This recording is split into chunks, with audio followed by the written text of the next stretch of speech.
You have been involved with Scottish drumming for some time, right? How that changed your technique?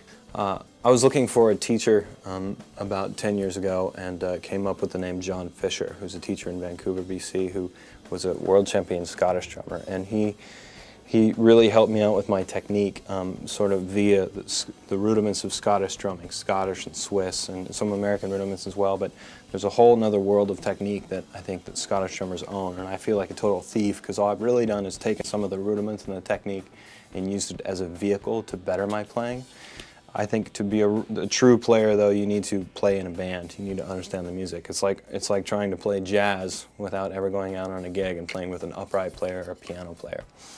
So the Scottish drumming thing for me, like I said, it's been a way for me to investigate my hands and technique and what's going on, and I've learned a lot of great things, and I'm still trying to get to translate to the drum set world. It's a little different than just playing time.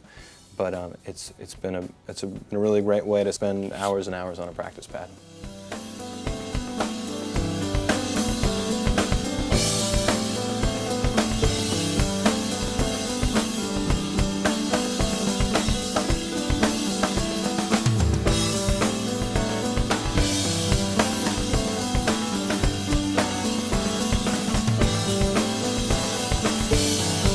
The grip that I use, it's funny to even call it a grip because it's more of a position. I think that grip is almost misleading because it implies, squeezing the stick. And, everything that I do, I attempt to be very loose.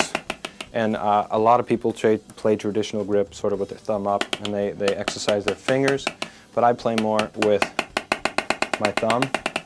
And it also gives me a much broader range of motion, I think, when I want to bring up the stick. I feel a little bit trapped when I play this way, and there's some subtle things, and the thumb has really nice pressure when you want to dig into the drummer's head.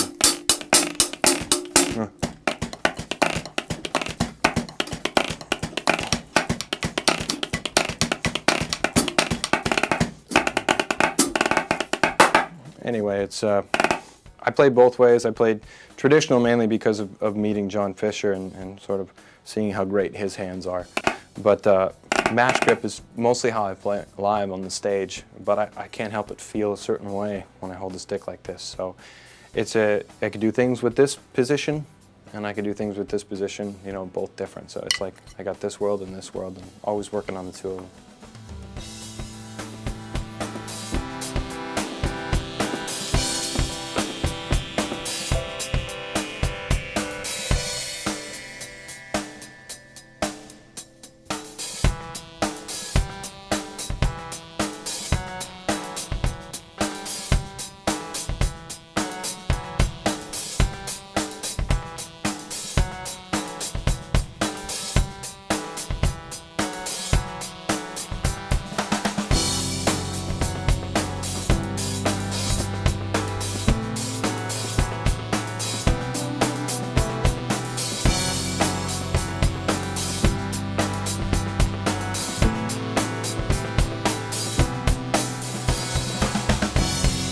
I worked in music stores for about 7 years in drum shops and sold drums and taught out of music stores.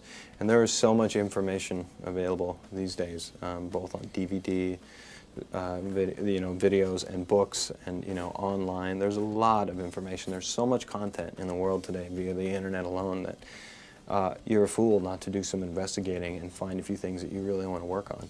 So working in music stores was great for me because we were constantly running videos, and DVDs. So like Steve Gadd Up Close was always going on, and like Thomas Lang's, DVD came out and it was always on, and Steve Jordan, and I mean, the list goes on and on and on. I'm blanking, but like anyone who's ever graced the pages of Modern Drummer and who's been fortunate enough to get picked up by Hudson or any of the other video companies have really put themselves out there for anyone who wants to pick up that sort of lesson, ongoing, continually revisiting and seeing and investigating what's going on with other players. So it's awesome that all that is available these days, and I have a big video collection, huge, and I take it with me when I'm on tour too. My favorite one is actually the classic jazz drum solos. It's great to see all those guys playing with big smiles on their faces. nothing else mattered but the music.